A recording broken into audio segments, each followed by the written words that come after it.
ਤੇ ਕਮਿਸ਼ਨਰ ਸਾਹਿਬ ਆਈਜੀ ਸਾਹਿਬ ਨਾਲ ਗੱਲ ਹੋ ਗਈ ਆ, ਐਸਐਸਪੀ ਸਾਹਿਬ ਕਪੂਰਥਲਾ, ਡੀਜੀਪੀ ਸਾਹਿਬ ਦੇ ਸਪੈਸ਼ਲ ਦੇਣ ਤੇ ਉਹਦੇ ਡਿਸਮਿਸ ਆਰਡਰ ਲਿਖੇ ਜਾ ਚੁੱਕੇ ਆ ਨਵਦੀਪ ਸਿੰਘ ਤੇ ਬਾਕੀ ਮੁਲਜ਼ਮਾਂ ਦੇ, ਤੇ ਉਹ ਬਹੁਤ ਛੇਤੀ ਗ੍ਰਿਫਤਾਰ ਹੋ ਜਾਣਗੇ।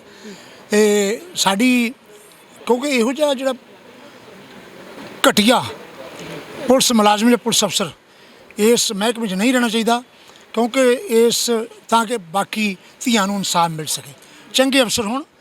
ਮੇਰਾ ਪੁੱਤਰ ਦੋਸਤਾਂ ਦੀ ਭੈਣ ਕਿਸੇ ਧੀ ਦੇ ਇਨਸਾਫ ਲੈਣ ਲਈ ਗਿਆ ਸੀ, ਤੇ ਉਹਨੇ ਚੰਗਾ ਨਹੀਂ ਕੀਤਾ, ਪਰ ਉਹਨੂੰ ਸਜ਼ਾ ਮਿਲੀ ਹੈ ਡਿਸਮਿਸ ਹੋਣ ਦੀ। ਇਹ ਨੌਕਰੀ ਦੇ ਕੋਈ ਕਾਬਲ ਨਹੀਂ, ਤੇ ਮੇਰੀ ਡਿਮਾਂਡ ਇਹ ਸੀ ਇਸ ਤੋਂ ਬਾਅਦ ਵੀ ਛੇਤੀ ਗ੍ਰਿਫਤਾਰ ਕਰਕੇ ਇਹ ਸਲਾਖਾਂ ਦੇ ਪੇਸ਼ ਹੋਵੇ।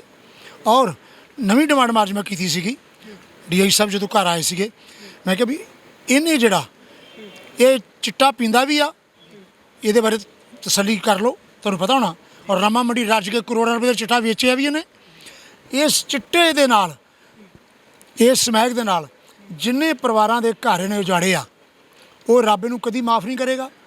ਔਰ ਇਹਦੇ ਜਿਹੜੀਆਂ ਇਹਨੇ ਹਰ ਸ਼ਹਿਰ 'ਚ ਕੋਠੀਆਂ ਬਣਾਈਆਂ, ਜਾਇਦਾਦਾਂ ਬਣਾਈਆਂ, ਉਹ ਮੈਂ ਕਿਹਾ ਛੇਤੀ ਤੋਂ ਛੇਤੀ ਉਹ ਅਟੈਚ ਕੀਤੀਆਂ ਜਾਣ। ਧੰਨਵਾਦ।